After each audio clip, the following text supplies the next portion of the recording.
اخ شو عادة. بوظة خليه اكلها. وين البوظة؟ فرح؟ نعم ماما. اكلتي الايس كريم اللي كانت بالبراد؟ ايه ماما انا اكلتها. شطورة فرح انك اعترفتي. شكرا ماما، لازم نحكي الصدق، انت علمتينا. صح شطورة بنتي.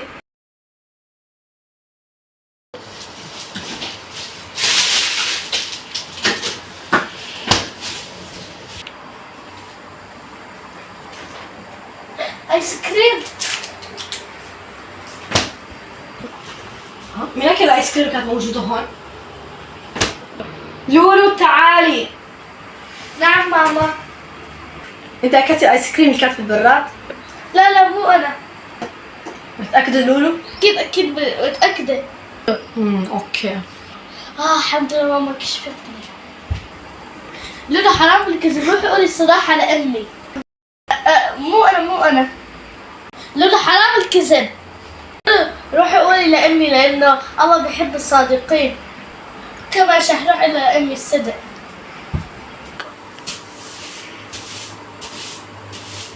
ما بدي أقول لك شيء.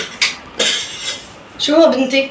أمي صراحة أنا كذبت عليكي، أنا أكلت البوظة، آسفة كتير. طب بنتي ايش ما قلتي؟ طب قولي لي عادي، لازم تحكي صدق، الله يحب الصادقين. صح أمي أنا آسفة. عادي لولو، اهم شي حكيت الصدق. ناس هاي الفكرة انه في كثير اطفال كمان بتكذب، بس لازم ما نكذب انه حرام. إيه الكذب حرام، والله يحب الصادقين. وبس باي يا جماعة، اشوفكم استفدتوا بهالفيديو. لا تنسوا الصلاة على النبي. حطوا لايك واشتراك. مع الله يسعدك. السلامة.